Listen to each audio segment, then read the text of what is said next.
থেকে আপনি একটা ঘোড়া অথবা একটা সওয়ারি খরিদ করে আরাফায় চলেন, একসাথে যাই, তো আরাফা পাওয়াটা নিশ্চিত হয়ে যাবে, কারণ আমার এই ঘোড়ায় দুইজন বসা সম্ভব না। তো এই লোকটা বলে, তুমি আমার টাকা সারতেছো কি লেগে? পায়ে হাঁটতেছি দেখে গরিব লাগতেছে আমার। হ্যাঁ, মানে আমি যে পায়ে হাইটা যেতাছি এর লেগে কি আমার গরিব গরিব লাগে নাকি তোমার? কয় হ্যাঁ তাই তো মনে হয়। এই লোকটা আকাশের দিকে হাত তুইলা বলে, আল্লাহ, তোমার এই বান্দা আমারে গরিব মনে করতেছে, কিছু দিরহাম দাও না, হাদিয়া তোহফা বিতরণ করার জন্য দাও।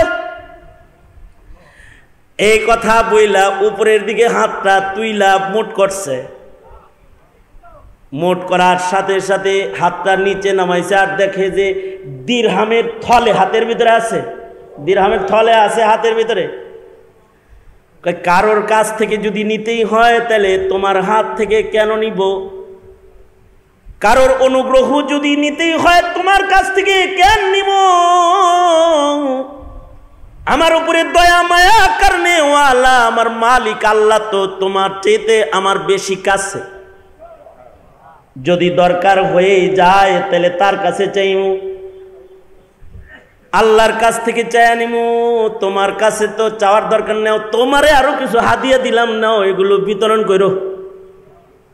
জানো আমি পায়ে হাইটা কেন যাইতেছি? মনে বড় সাদ, পায়ে হেঁটে আকাবিরদের অনুসরণ করে করে হজ্জে বাইতুল্লাহতে কাবায় যাব। যত কদম বেশি বাইতুল্লাহ যাইতে আমি হাঁটবো, অত বেশি নেক লইয়া আমি আল্লাহর আদালতে দাঁড়াবো। নেকি বেশি কামাই করার জন্য পায়ে হাঁটতাছি, দারিদ্রতার কারণে পায়ে হাঁটতাছি না। যেমন আল্লাহর রাসূল সাল্লাল্লাহু আলাইহি ওয়াসাল্লাম কখনো কখনো মাসের পর মাস নবীজির ঘরের চুলায় আগুন জ্বলতো না। এটা ঐচ্ছিক দারিদ্রতা, আল্লাহর রসুলের শান্ত এটা।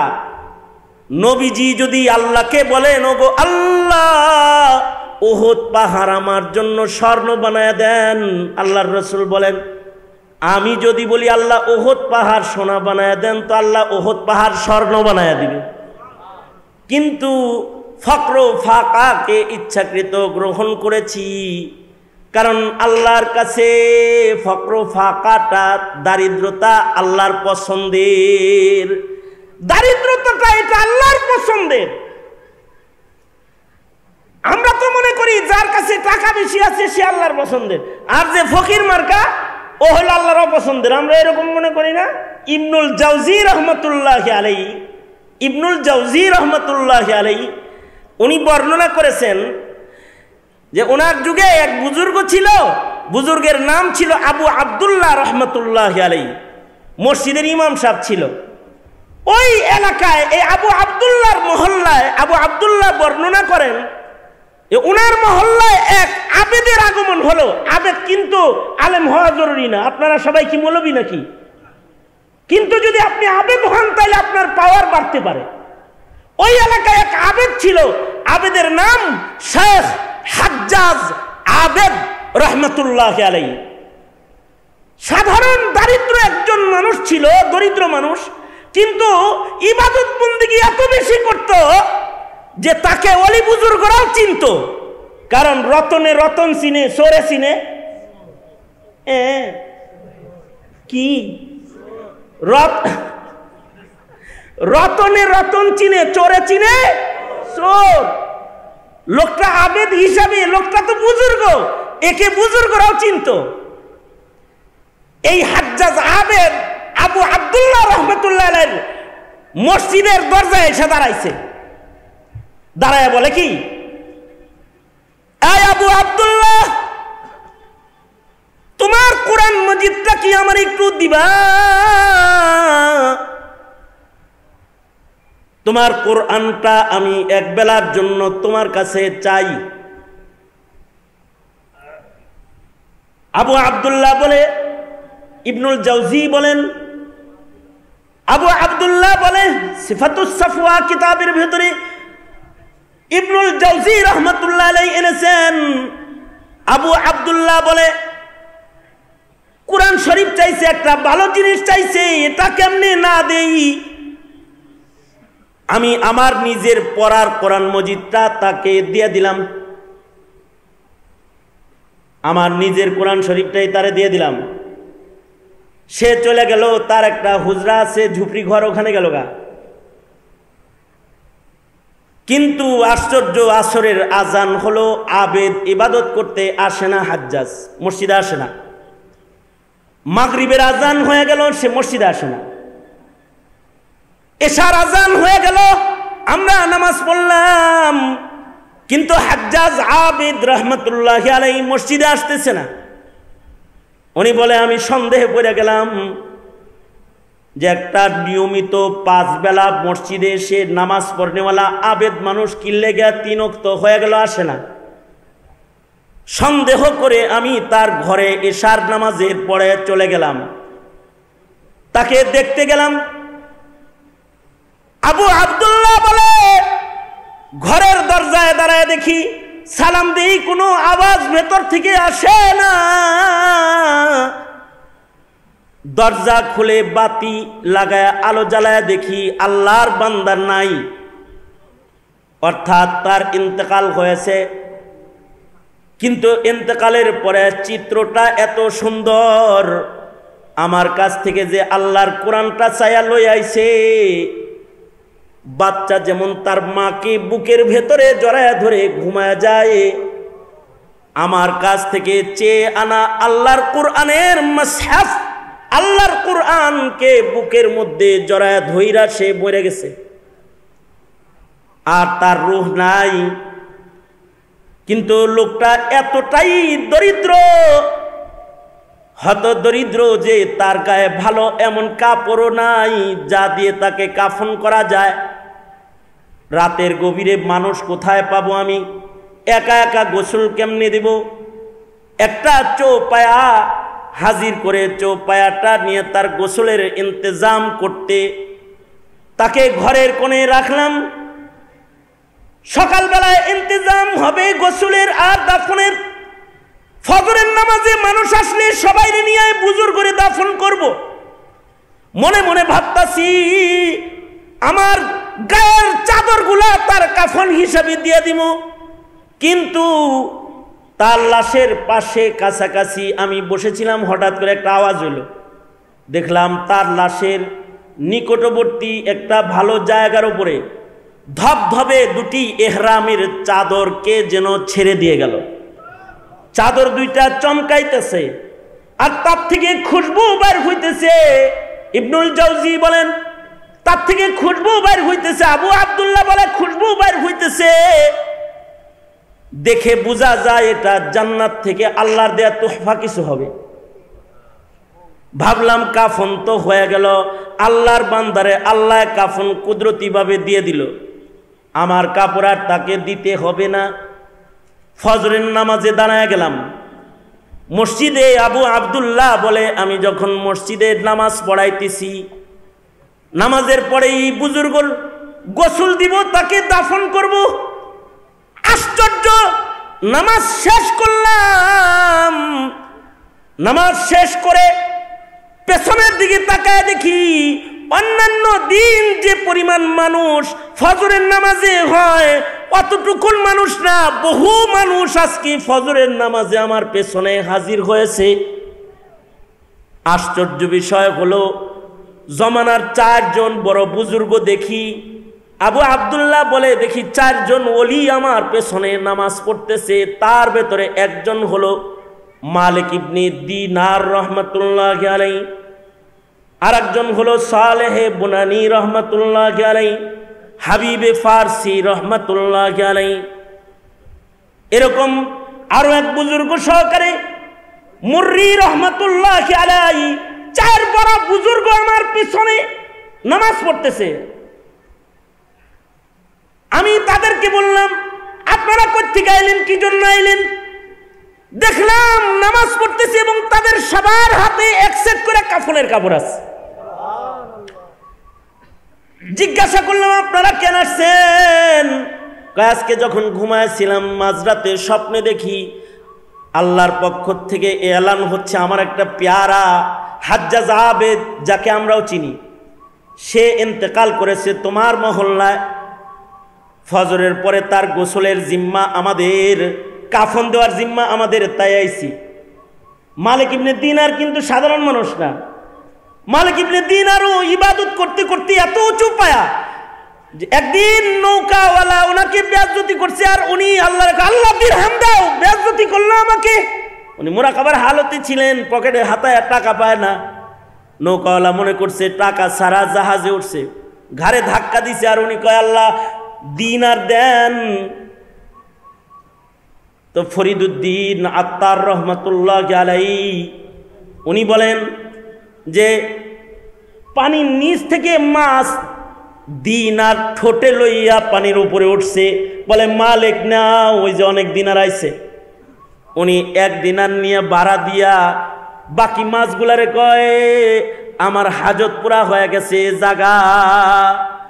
বলা হয় এ কারণেই উনাকে মালিক ইবনে দিনার বলা হয় যে ওনার দিনার চাইলে মাছে দিনার লয়ে আইছে। আমাদের লেগে যদি মাছে আনতো দিনার, তো 1 টাকা ভাড়া দিয়া বাকিগুলো রেখে দাও, এটা আমারে দিয়ে যা, মাছের কাছ থেকে রাইখা দিতাম।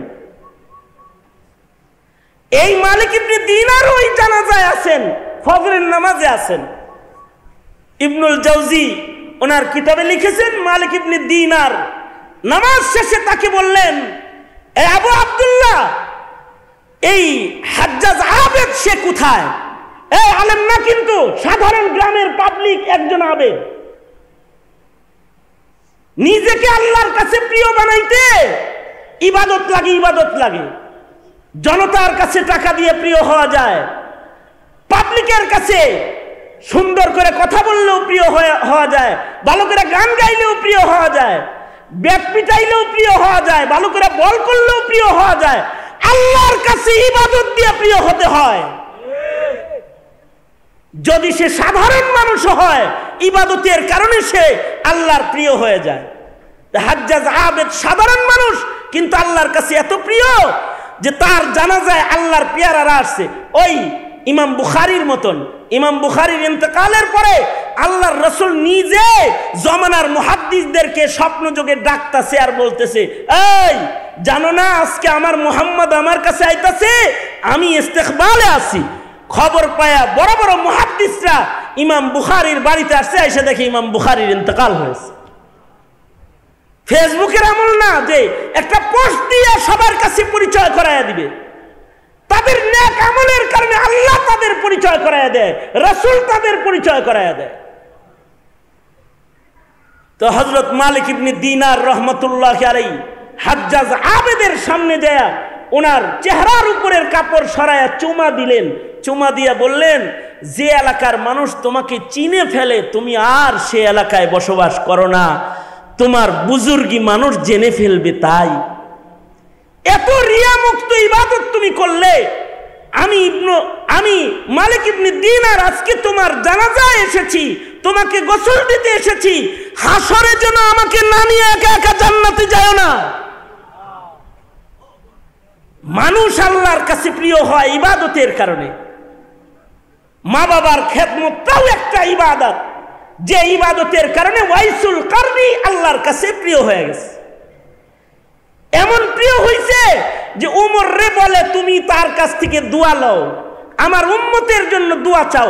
তার মানে এটা না যে ওয়াইসুল কারনির মূল্য উমরের চাইতে বেশি হয়েছে, তা না। কিন্তু নবীর সবচেয়ে আপনা সাহাবীকে যদি একদিকে রাখা হয়, আর এমন ওয়াইসুল কারনির মতো শত শত ওয়াইসুল কারনি যদি আর একদিকে রাখা হয়, উমর ইবনে আব্দুল আজিজের মতো তাবিকে যদি আর একদিকে রাখা হয়, একজন সাহাবীর মূল্য দুনিয়ার সব তাবিকে দিয়া একজন সাহাবীর মূল্য আদায় করা সম্ভব হবে না।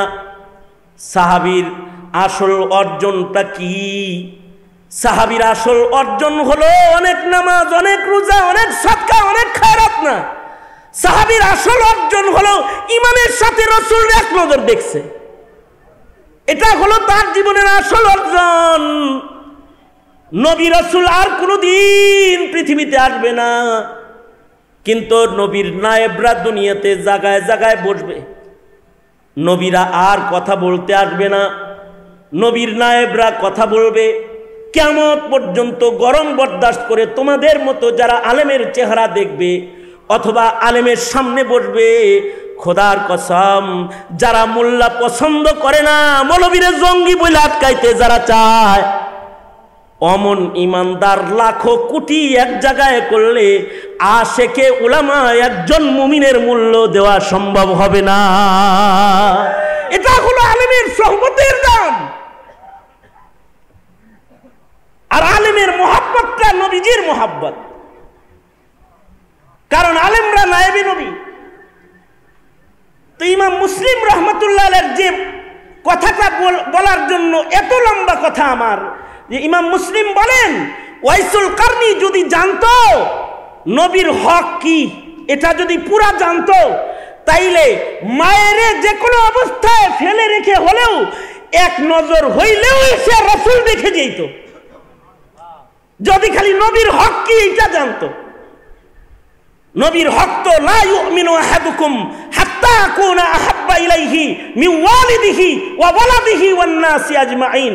নবীকে তো মায়ের চাইতে বেশি ভালোবাসতে হবে, বাবার চাইতে বেশি ভালোবাসতে হবে, এটা হলো নবীর হক। এইটা না বুঝার কারণে ওয়াইসুল কারনি মার খেদমত করতে পেরেছে, নবী দেখতে পারে নাই। জমানার মানুষ আমরাও ওয়াইসুল কারনির মতনই, আমরা নবীর মর্যাদা বুঝি না বিধায়ী নেতার হক আদায় করতে পারি, নবীর হক আদায় করতে আমরা পারি না, নবীর হক আদায় করতে পারি না। আমরা দলের হক আদায় করতে পারি, ধর্মের হক আদায় করতে পারি না। ভাই ও দোস্ত বুজুর্গ, নবীকে চিনো, নবীর হক আদায়কারী মুমিন হওয়ার চেষ্টা করো। লাখো কোটি উম্মত আর একজন নবীর হক আদায়কারী উম্মত, অনেক ব্যবধান, অনেক ব্যবধান। নবীর হক আদায়কারীর জিম্মাদার স্বয়ং আল্লাহ। নবীর হক আদায় করে কেউ যদি মইরাও যায় সে জান্নাতে চলে যায়। শুধুই মাত্র নবীর হক আদায়কারীর আমল নামার গুনাহ আল্লাহ মাফ করে তা না, নবীর হক যারা আদায় করে তাদের গায়ে নাপাক থাকলেও আল্লাহ ওটা ধৌত করে। যেমন হযরত হানজালা, হযরত হানজালাকে আসমানের পানি দিয়ে আল্লাহ গোসল দিয়েছেন, কারণ হযরত হানজালা নবীর হক আদায়কারী। আর আমরা হলো দলের হক আদায়কারী, নেতার হক আদায়কারী, নবীকে অবমাননাকারীদের তালে তাল দেওয়া পার্টি আমরা, কাদিয়ানির তালে তাল দেওয়া পার্টি, নাস্তিকের তালে তাল দেওয়া পার্টি হলো আমরা। রাজনীতি করতে যায় নবীর দুশমনদের সাথে তাল দাও, কাদিয়ানীদের সাথে তাল মিলাও, আবার ইমানদারের গুরুস্থানে কাফন পরে কবরে গিয়ে শুইতে চাও। এত সস্তা না, এত সস্তা না যে কবরে গিয়েই রসুলকে চিনে ফেলবা। নবীকে দেখানো হবে, চিনবা না, চিনবা না, চিনবা না, সেদিন চিনবা না। সুতরাং নিজেরা নবীর হক আদায় করব আর আমাদের প্রজন্মকে নবীর হক আদায় শিক্ষা দেব, ইনশাআল্লাহ। বলেন কারণ নবীজিকে সর্বোচ্চ ভালোবাসা না দিলে কামেল মুমিন হওয়া যাবে না। নবীর প্রেম প্রকাশ সর্বোচ্চ করব, ইনশাআল্লাহ। বলেন সুতরাং নবীর প্রেমে নাস্তিকদের বিরুদ্ধে, কাদিয়ানীদের বিরুদ্ধে কখনো যদি রক্ত দেওয়ার মাসআলা এসে যায়, জীবন দেওয়ার মাসআলা এসে যায়, জীবন দিতে রাজি থাকবেন তো ইনশাআল্লাহ? আল্লাহ তাআলা কবুল মঞ্জুর করুক।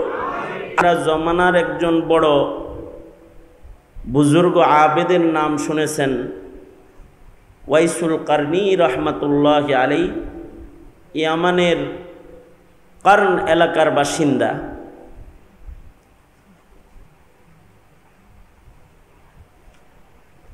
উনি নবীজির যুগ পাইছেন, কিন্তু নবীজিকে যে দেখেন নাই, নবীজির সামনাসামনি বসেন নাই, অথচ উনি নবীজির যুগ পাইছেন।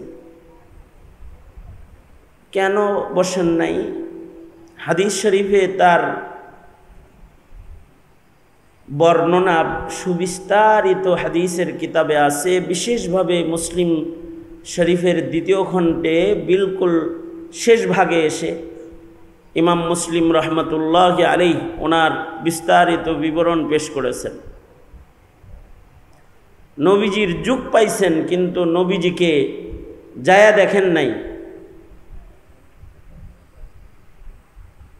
কারণ হলো ওনার ওয়ালেদা মুহতারামা, ওনার মা অসুস্থ জীবিত ছিলেন, মায়ের খেদমত করতে গিয়ে উনি নবীজির কাছে যেতে পারেন নাই, মার খেদমত করেছেন। আল্লাহর রাসূল সাল্লাল্লাহু আলাইহি ওয়াসাল্লাম মায়ের এই খেদমতের আমলের বরকতে তার যে মর্যাদা হয়েছে এটা সাহাবীদেরকে বুঝাইছেন। আল্লাহর রাসূল বলেছেন, ওয়াইসুল কারনি এখন মায়ের খেদমতে আছে, হয়তো সে মদিনায় পড়ে আসবে, আসলে এই যে আমার গায়ের জুব্বাটা এটা তাকে হাদিয়া দিও, আর আমার উম্মতের জন্য এই ওমর তুমি দোয়া করায়ও তাকে দিয়া, এবং তুমি তোমার হকেও তার কাছ থেকে দোয়া নিও। কাকে বলতেছেন? হযরত ওমর তো সাধারণ কোনো সাহাবীর নাম না। হযরত ওমর হলো ওই সাহাবী যার ব্যাপারে আল্লাহর রাসূল বলেছেন, আমার পরে কেউ নবী হইলে ওমর নবী হতো। হযরত ওমর ফারুক বাইনাল হাক্কি ওয়াল বাতিল। হযরত ওমর আশাদ্দুহুম ফি আমরিল্লাহি ওমর। হযরত ওমর মুহাদ্দিসি ওমর। আল্লাহর রাসূল বলেন, আমার মুহাদ্দিস ওমর। এরকম অনেক শান হযরত ওমরের আছে। হযরত ওমরের নেকি গয়না শেষ করা যাবে না। হযরত ওমর এই উম্মতের শ্রেষ্ঠ দুইজন মানুষের দ্বিতীয় নাম্বার। হযরত আবু বকরের পরেই হযরত ওমরের শান। হযরত ওমর নবীজির সাথে নবীজির হুজরায় নবীর পাশে কবরে ঘুমায় রয়েছেন। সেই ওমরকে নবীজি বলছেন যে তুমি তোমার হকে ওয়াইসুল কারনিকে দিয়ে দোয়া করায়ও। তার মানে ওয়াইসুল কারনির দোয়ার একটা পাওয়ার আল্লাহর রসুলের বর্ণনার মাধ্যমে পেশ করেছেন। ওয়াইসুল কারনি যদি কোনো দোয়া করে তো ওই দোয়া আল্লাহ তাআলা ফেরত দেন না, এটা বুঝাইছেন। উম্মতের জন্য দোয়া করাইতে বলছেন। কিন্তু মনে রাখতে হবে, মায়ের খেদমত করে কিন্তু উনি সাহাবীর চাইতে বেশি দামি হন নাই। যদি খালি এক নজর যে নবীজিকে দেখতো বা সোহবতে থাকতো, তাইলে যে দামটা হইতো, ওই পর্যন্ত মায়ের খেদমত দিয়ে কেউ যেতে পারে নাই, পারে না, পারবে না।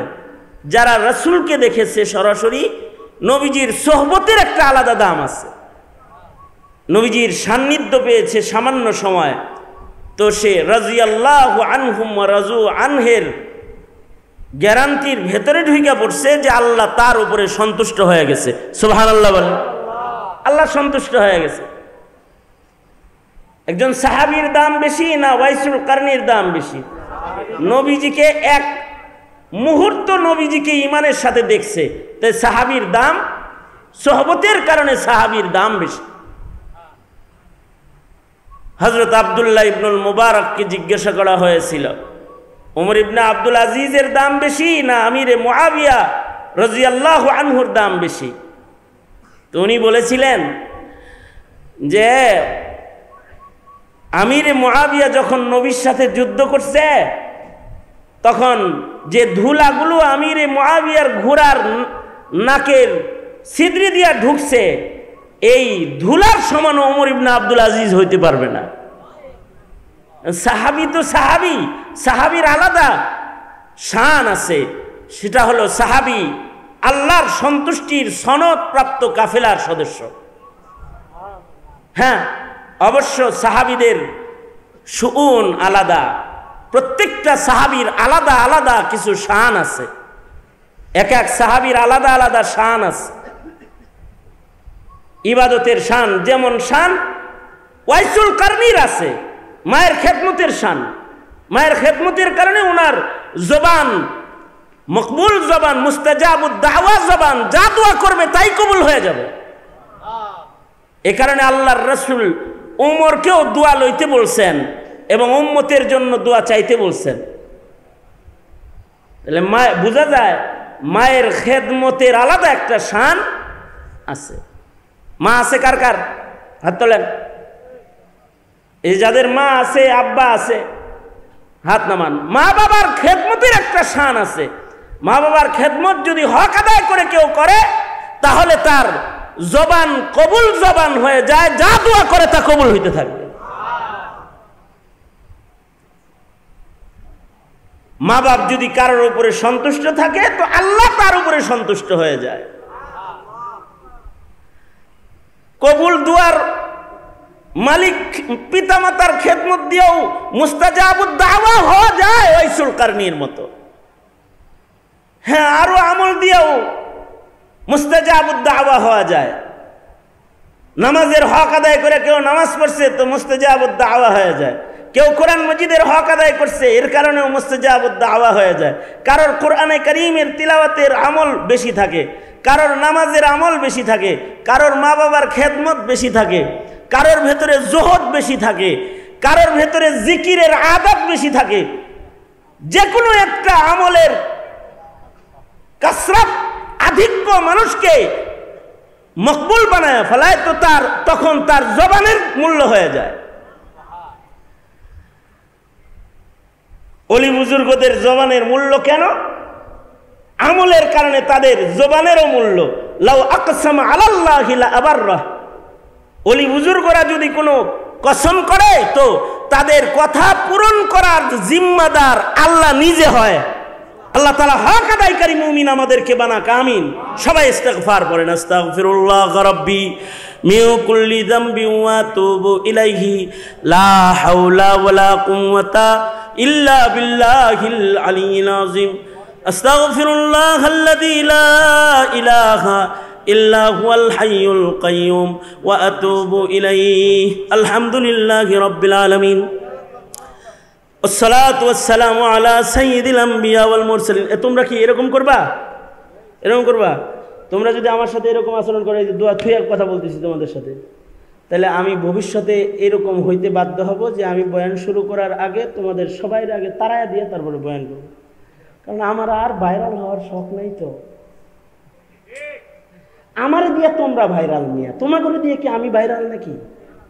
আমার 2 যুগের বেশি চলে এই ময়দানে। যখন তোমাদের এই ক্যামেরার জন্ম হয় নাই তখন থেকে আমি ময়দানে। তোমরা এতটা মানে বেবুঝ যে দোয়া শুরু করছি, এখন তোমরা ক্যামেরা ধরো। তুমি এতটুকুন জায়গা কাইটা দিও পরে, তুমি এটা তোমার ব্যবসার সামান না, কিন্তু তোমার জিন্দগির সামান তো দোয়াটা। এতক্ষণ বলে কি দোয়া ওয়াজ করলাম, কি রাত বইরা মারলাম, কই কয় ব্যাং মারছো। ইউসুফ জুলেখার কিচ্ছা শুই না, কয় ইউসুফ কি জুলাইখা কি পুরুষ না মহিলা? তো ওয়াজ শুই না, কি শিখলাটা কি? রাগ হইছ? মুসিবতে আছি আমি। আলহামদুলিল্লাহি রাব্বিল আলামিন। আসসালাতু ওয়াসসালামু আলা সাইয়্যিদিল আম্বিয়া ওয়াল মুরসালিন মুহাম্মাদিন ওয়া আলা আলিহি ওয়া আসহাবিহি আজমাইন। রব্বুল আলামিন জীবনপুর দক্ষিণ পাড়ার যুব সমাজের আয়োজনে মাহফিল, দেশে অবস্থানরত, প্রবাসে অবস্থানরত যুবকদের বিরাট বড় একটা কাফেলা এই মাহফিলের জন্য মেহনত করেছে। যোগ্য বুজুর্গদেরকে এখানে হাজির করেছে। প্রচণ্ড গরমের ভেতরে মাঝরাত পর্যন্ত মাহফিলে বসে রয়েছে। সবাই মিলে ভিক্ষুকের মতো 2টা হাত তুলেছি, মাপ চাই ওরে মালিক, মেহেরবানি করে আমাদের জিন্দেগির সব গুনাহ তুমি মাফ করো আল্লাহ। জেনে না জেনে, অন্ধকারে আলোয়, গোপনে প্রকাশ্যে যত পাপাচার আমরা করেছি তুমি মাফ করে দাও। বেপানাহকে পানাহ দাও, বেরোজিকে রোজি দাও, অশান্তি দূর করে শান্তির ফায়সালা করে দাও। ফিলিস্তিনের মজলুম মুসলমানদের জন্য মদত পাঠায় দাও আল্লাহ। মসজিদুল আকসা আজাদ করে দাও। দ্রুত শেখুল হাদিস ইবনে শেখুল হাদিস আল্লামা মামুনুল হককে মুক্ত করে দাও আল্লাহ। রব্বুল আলামিন মিথ্যা মামলায় জর্জরিত উলামা হযরত যারা মাজলুম তাদের জন্য মদদ নুসরত পাঠায়া দাও। আল্লাহ এই অত্র এলাকায় সুন্নতের হাওয়া চালু করে দাও। মুহিব্বিন মুতাআল্লিকিন মুরিদিন যারা অত্র এলাকায় আছে ইয়া আল্লাহ তাদেরকে কবুল মঞ্জুর করে নাও। ইয়া আল্লাহ দূর দারাজ থেকে যারা কষ্ট করে মাহফিলে শামিল হয়েছে কদম কদম নেক দিয়ে তাদের বাড়ি ফিরায়া দাও। রব্বুল আলামিন প্রবাসীর যে ছেলেরা অবদান রেখেছে দোয়া চেয়েছে ওদেরকে আমন সালামতের জিন্দেগি দাও। এলাকার যত মুর্দেগান কবরে আছে তাদের মাফ করে দাও। কারোর মা, কারোর বাবা, কারোর ভাই, কারোর দাদা দাদি, কারোর নানা নানি কবরে যত মুর্দেগান কবরে আছে তাদের কবর জান্নাতের বাগান বানায় দাও আল্লাহ রব্বুল আলামিন। যারা অসুস্থ রোগী ঘরে আছে তাদের সুস্থ করে দাও। ইয়া আল্লাহ সিদ্দিক মিয়া সহকারে যত যুবকরা এই মাহফিলের পেছনে মেহনত করেছে ইয়া আল্লাহ সকলকে তুমি উত্তম জাযা দান করো আল্লাহ রব্বুল আলামিন। জানি না কখন মৃত্যুর পরোয়ানা জারি হয়ে যায়, আবেদ হিসাবে মুবারক একটা মরণ আমাদের দিও আল্লাহ। গুনাহগার বলে ডাক দিও না, তোমার পেয়ারা বলে ডেকে কবরে নিও আল্লাহ। আবেদে খাস বলে কবরে নিও আল্লাহ। ইয়া আল্লাহ জিন্দেগির সব গুনাহ মাফ করে মাসুমিয়ত দান করো আল্লাহ। অনেক কিছু বলার সংক্ষেপ কথা, যত কল্যাণ মঙ্গল সব আমাদের দান করো। এই দেশে জাতির জন্য কল্যাণের ফয়সালা করো। আল্লাহুম্মা আফিনা ফি কুদরাতিকা ওয়া আদখিলনা ফি রাহমাতিক। আল্লাহুম্মা ইন্না নাসআলুকাল জান্নাতা ওয়া রাযাকা ওয়া নাউযু বিকা মিনান নার। সুবহানা রাব্বিকা রাব্বিল ইজ্জাতি আম্মা ইয়াসিফুন ওয়া সালামুন আলাল মুরসালিন ওয়ালহামদুলিল্লাহি রাব্বিল আলামিন। আসসালামু আলাইকুম ওয়া রাহমাতুল্লাহি ওয়া বারাকাতুহু। প্রচণ্ড গরম, সালামি বিদায়, মুসাফা হবে না।